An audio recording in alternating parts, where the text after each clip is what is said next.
Mic check 1 2, it's the Y2K Collector, and Modern Vintage Gamer recently did a video talking about the state of retro video games, and in it he talked about his waning interest in collecting physical video games. He talked about how in 2017 he had built this large game room, but then he had scaled it all the way back and to where now he has probably about a third of the games that he once had in his collection. And he really kind of outlined some really great points about the state of retro video games. He talked about emulation and the impact that it's had, along with the advancements in emulation. And he talked about some of the challenges that gamers are going to experience when it comes to physical hardware. But the most important thing that I think I gathered from that was some of his talking points around the decline in interest for retro game collecting. And I thought about that, especially being a person who is an avid retro game collector of physical games. I'm a person who likes original games. No hate on emulation. I've done emulation in the past. As a matter of fact, I remember being 13 and going onto a site called freeroms.com. If you remember freeroms.com, leave me a comment. And I would use WinZip to unzip the ROMs, and I think I would use a emulator called ZSNES, and that's how I'd play Super Nintendo games on my computer. But you know, we've definitely come a long way from there, and now today we're kind of at this crossroads with retro gaming, retro collecting, and I wanted to kind of take a moment to kind of talk about, is it true? Like, is there a decline overall in collecting retro video games or original retro video games? And I kind of asked myself, is this something that I'm seeing?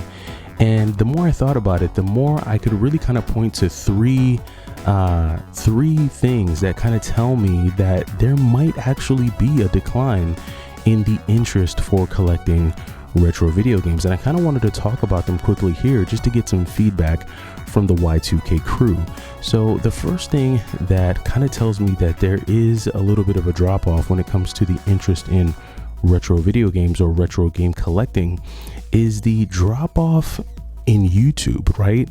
There was a point on YouTube where there were so many YouTube creators creating content around retro video game hunting, their latest pickups, a lot of people doing game room tours. I mean, around this time of year, like 2 years ago, there probably would have been at least 30 game room tour videos. I mean, if you remember those times a couple years ago, everyone was doing a game room tour, a game shelf tour, a collection review. It was something that a lot of people were doing.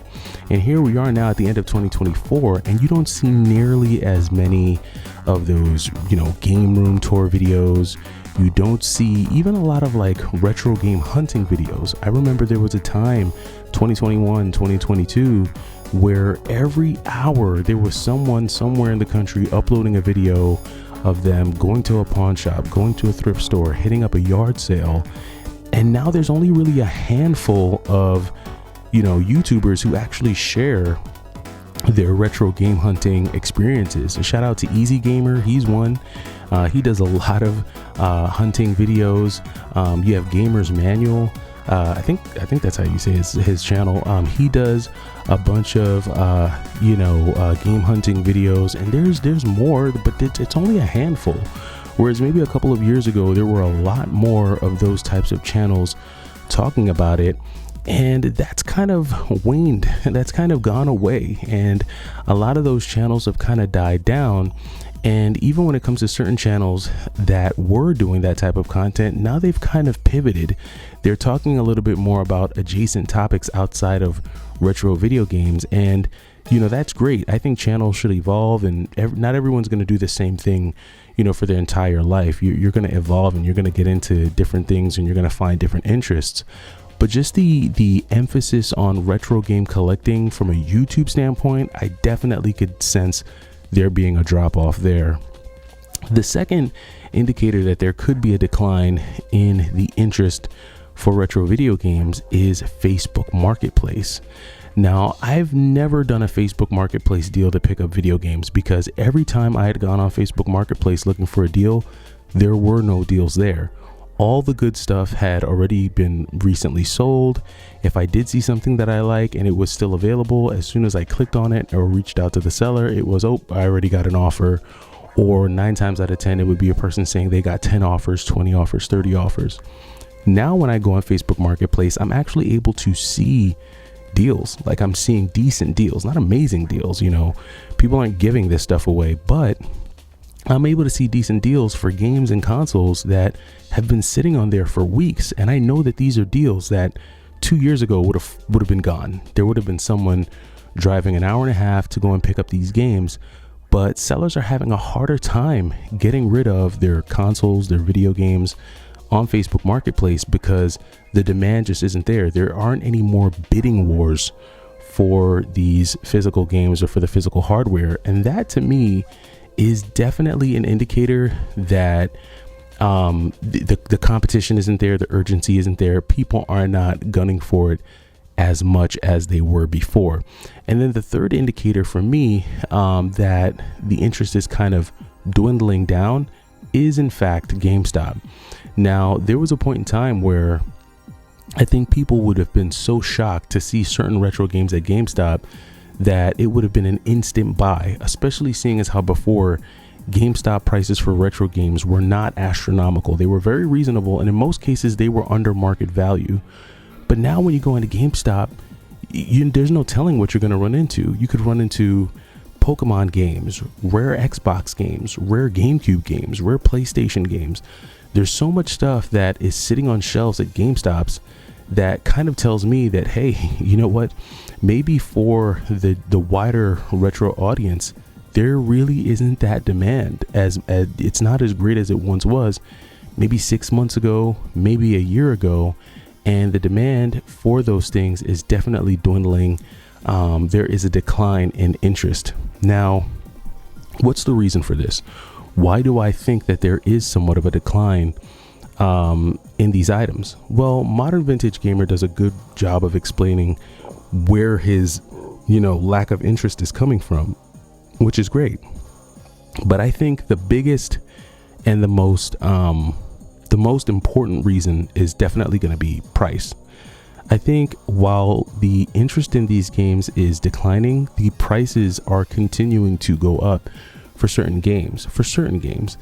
And I think it's giving the impression that retro game prices are still continuing to rise as a whole.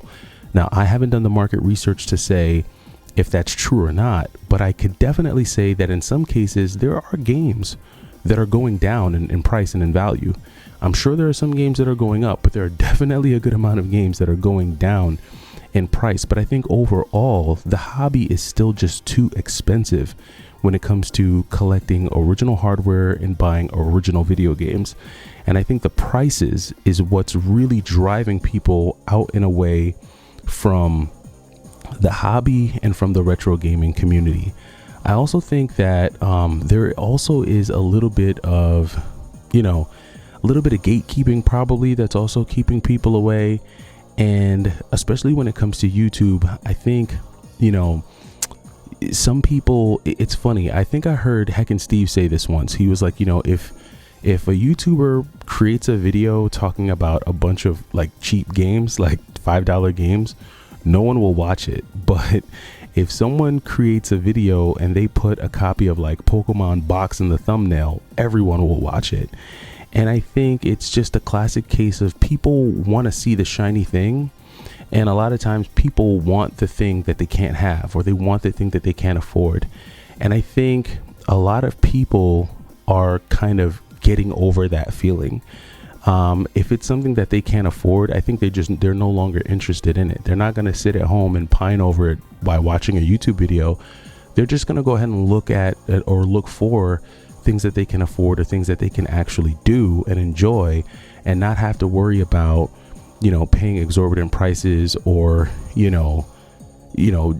going crazy to find these games that, at the end of the day are just to them just pieces of plastic. And so I think it's very subjective for everyone involved, but I don't think the decline is as great as it might seem.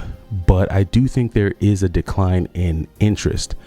Now, I think for the folks that still are interested in retro video games, and for the folks that are still very much interested in retro collecting, I think that's as strong as ever. I don't think that's going anywhere. And I think that community is here to stay. But it's really the folks on the fringes. It's really the fringe community. It's really the casual passerby collector that's probably saying to themselves, you know what, I'm over this. I don't really need to do this anymore. And I'm going to go get involved in something else. I'm going to do something else. I'm going to go and collect DVDs, or I'm going to, whatever they're going to go get into. Maybe they're going to start collecting manga books or comic books or baseball cards. Whatever it is, I think the fringe folks are the ones that are probably saying, you know what, it's not worth it for them anymore. But I could be absolutely wrong. Let me know what you think down in the comments. Let me know if you got to see the video by Modern Vintage Gamer. I thought it was a good one. And look, I'm still out here finding all types of stuff, and I'm happy when I can find a good deal on a retro video game. But that's just me. That does it for me. It's the Y2K Collector. I'll catch you in the next video. Take it easy.